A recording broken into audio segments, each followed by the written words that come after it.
Relatives and friends stunned by a violent crime in Calaveras County. Investigators say a father killed his two teenage sons before turning the gun on himself.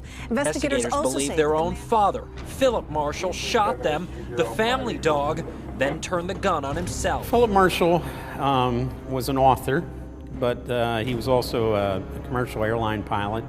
After 9/11, he looked at that whole situation and he decided it could not have happened the way the government said it happened. He had said to his friends, his private, very close friends, that he was worried that his family would be targeted by government agents. The real question is was this actually a murder-suicide, as the police say, or was it some kind of assassination, possibly a national security assassination?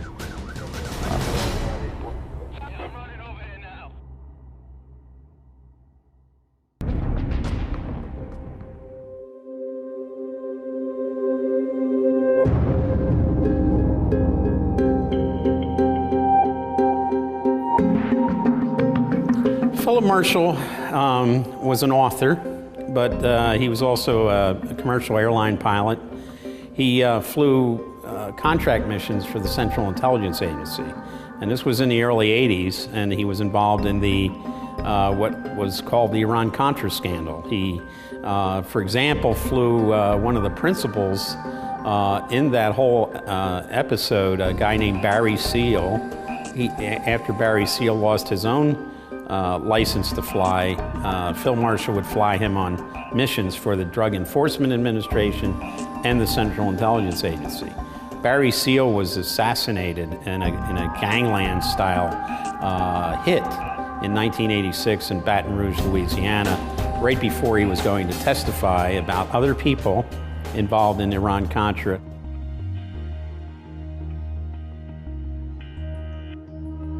Philip Marshall was, he had retired, he was a retired airline pilot with this long CIA-related, crime-related history, and he was living in retirement in Calaveras County, California. Now, Philip Marshall has a very, very checkered history. He was smuggling cocaine with Barry Seal for the CIA. He piloted Barry Seal, the world's most notorious CIA drug smuggler, around in a private aircraft, and he was tied in with this group of, I think it's a group of 40, this CIA drug smuggling criminal network. After he did the work for the CIA, where he flew to CIA bases in Central America, he went to work for Eastern Airlines, and then he went to fly for United Airlines. He retired in the 1990s. Although Philip Marshall was a retired pilot, his interests in aviation and how the FAA conducts business remained intact. Philip Marshall was excited about his work, he was enthusiastic about it, passionate, and he had a lot to say and a lot to contribute. He had very strong family ties. He was a devoted father, had a stable marriage. His first book he wrote was called Lakefront Airport, and it was a novel based on his experiences flying people like Barry Seal around, flying in and out of Lakefront Airport, which he was very familiar with. Confirmed reports this morning. Difficult moment for America. Today we've had a national tragedy. Two airplanes have crashed into the World Trade Center in an apparent terrorist attack on our country. After 9/11, he looked at that whole situation and he decided it could not have happened the way the government said it happened. And he wrote two nonfiction books.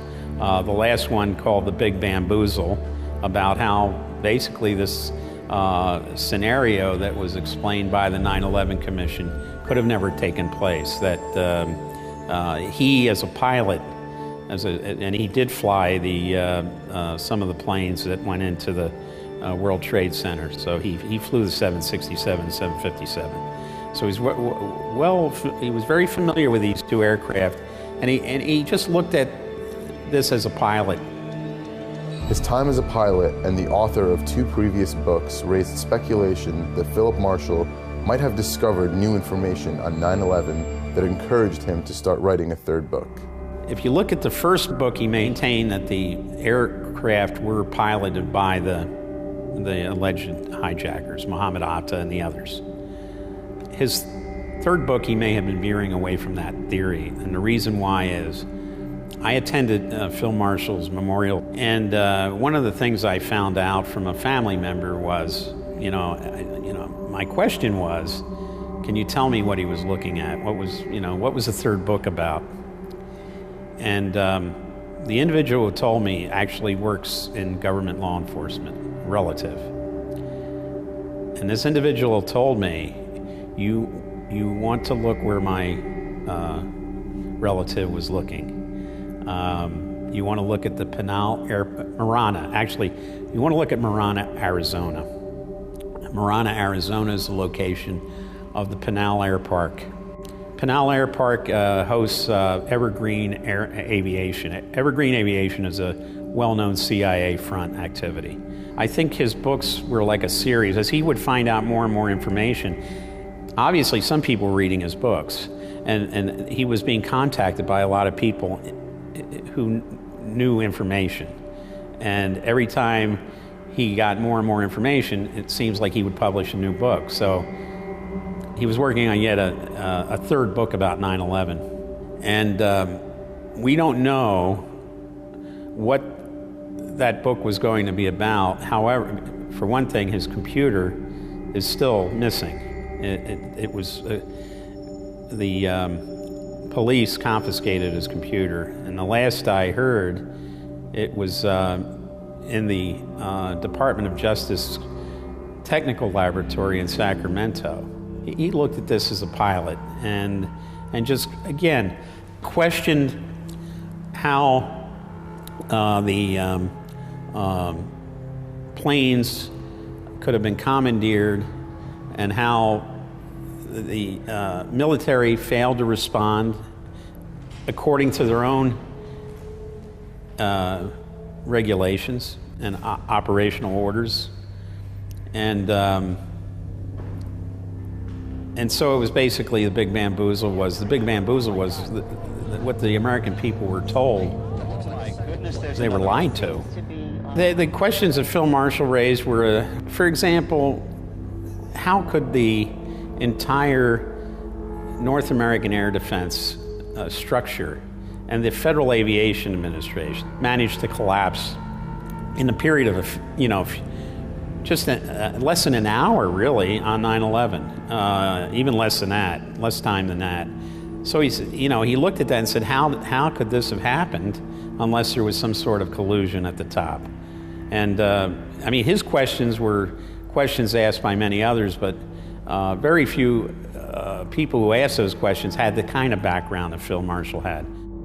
Philip Marshall was in disbelief that the FAA would allow such a large miscommunication to happen on 9/11. He was trying to make sense of the events from an Air Force perspective. He was trying to figure out how the military and the FAA could falter on their own procedures.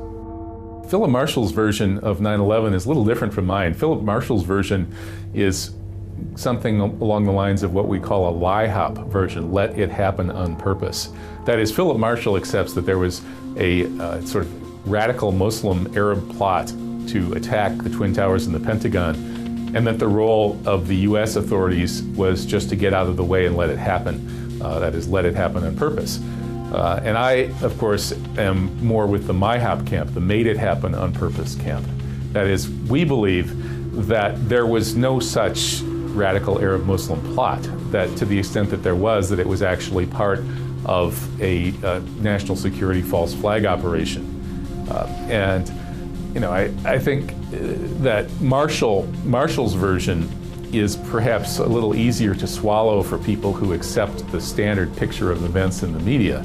It's hard for a lot of people to understand that their government is not really very democratic, that it's bought and paid for by these powerful financial forces behind the scenes, and that those financial forces are really what orchestrate these things. And it's hard for people to accept also, I think, that the millions of people killed in these wars after 9/11 have been killed for such a complete lie. Philip Marshall's book accepts the idea of these radical Muslim hijackers, ties them into the Saudi government, and then says that the U.S. government just got out of the way and let it happen. And no, I don't accept that. Despite all the debate, many argue that 9/11 Commission released a solid report on the incident and it should not be contested. They write off other theories that deviate from this report as a conspiracy theory. Phil Marshall, like many people who have written about 9/11, you either have to go to self-publishers or subsidized publishers or just-in-time publishers, because the big publishing houses, most of which are in New York, don't want to touch this story.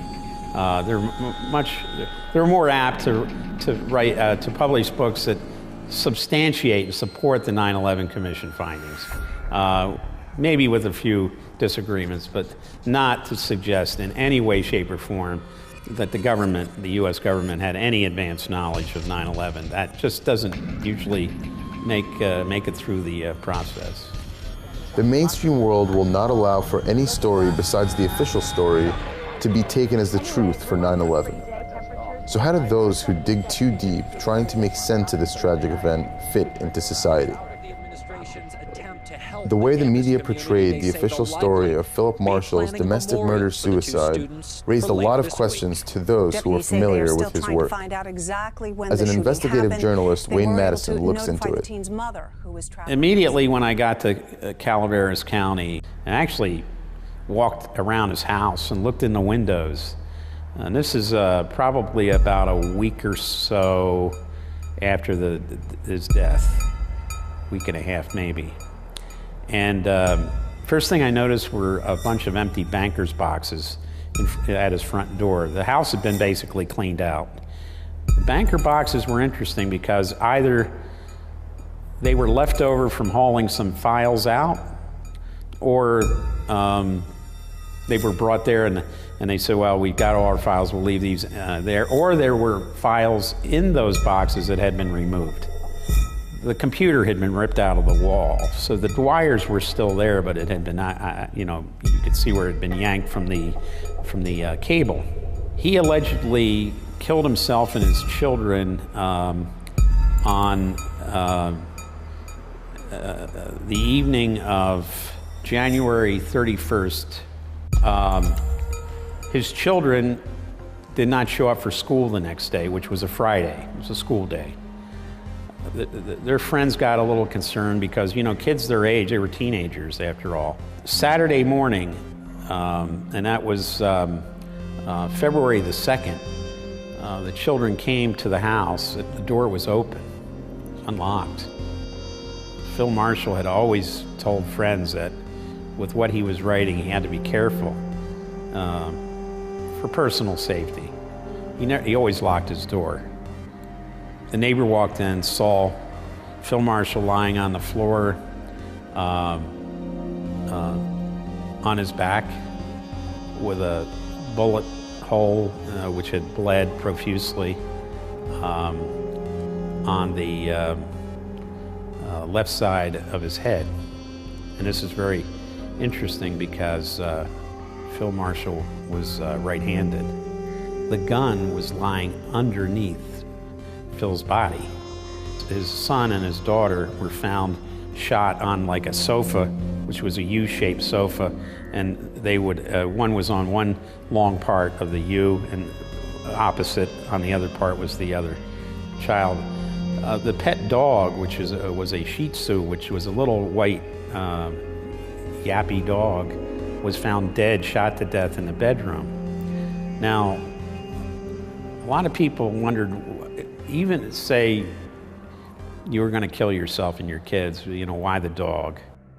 On the other hand, Sergeant Chris Hewitt commented on the police investigation, stating, "All evidence and information at the scene confirmed that it was indeed a double murder-suicide, and there was no evidence to suggest that there was an outside party who entered the house and committed a triple murder."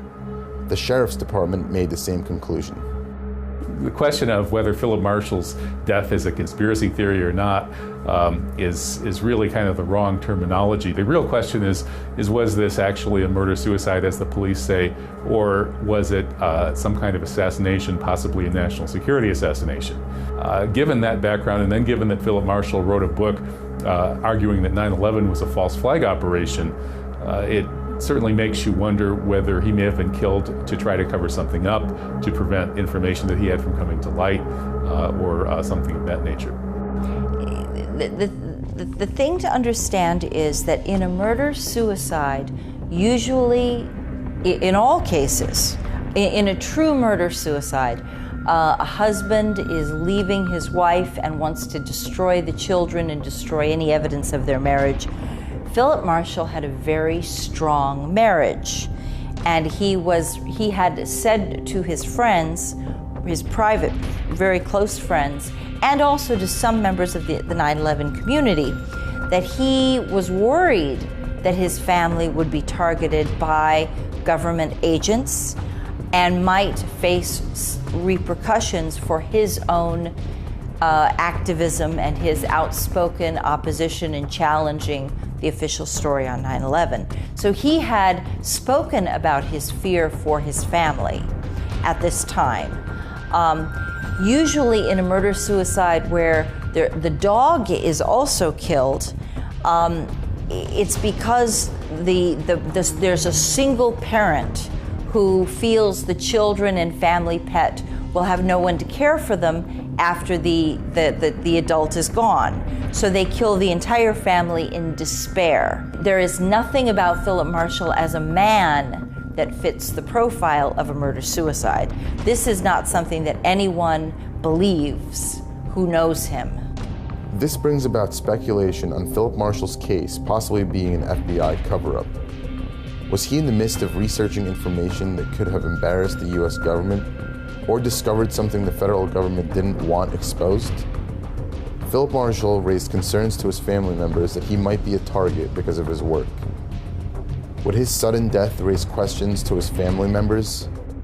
So a relative of Phil Marshall who works in federal law enforcement said, look, Phil was snooping around Marana, and I checked it out, and it's a location of Evergreen Aviation, which is a CIA proprietary airline. It has been a location for a lot of CIA operations, aviation operations, and it still is.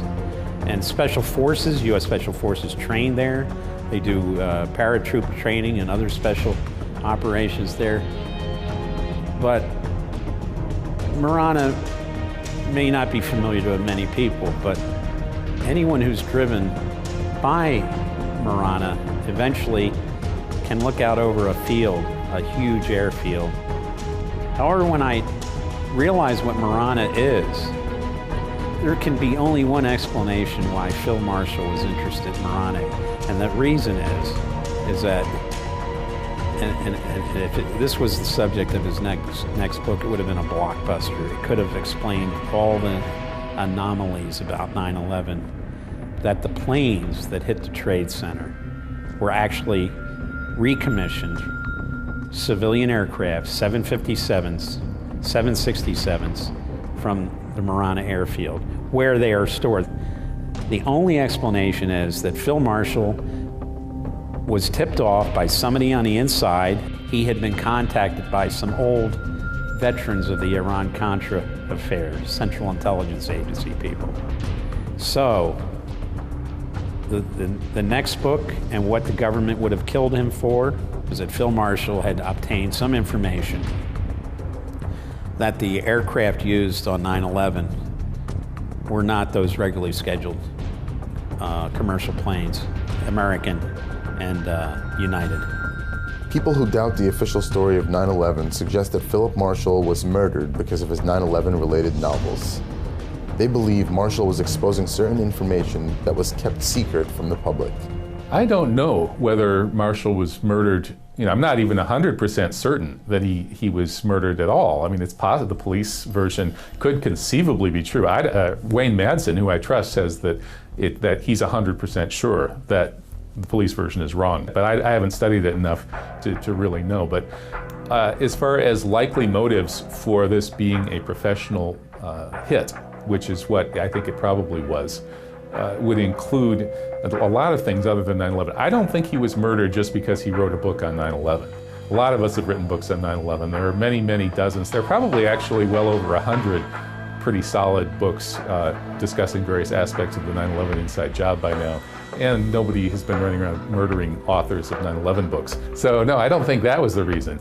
It's more likely that he had some kind of information that someone didn't want made public. His computer apparently was taken after he was killed, and there were people cleaning his house. There were mysterious vans showing up with communications equipment doing unauthorized cleanings of his house, according to Wade Madsen. So it sounds like somebody was after information that he had, and that could have involved anything. So he probably had some kind of information, and they probably killed him and took the information back. I believe that Philip Marshall was killed by a private security firm. There is another death, very suspicious death, of Michael Hastings, who was a Rolling Stones journalist who wrote a devastating article on General McChrystal, who was running the battlefield front in Afghanistan, who was then fired. And Michael Hastings then turned his attention to General Petraeus and the use of surveillance on top leaders in the United States for purpose of blackmail. Michael Hastings was killed in the same community as in the greater Los Angeles area as Philip Marshall. Did Philip Marshall go too far in his research of national security issues? If so, could there be similar cases out there?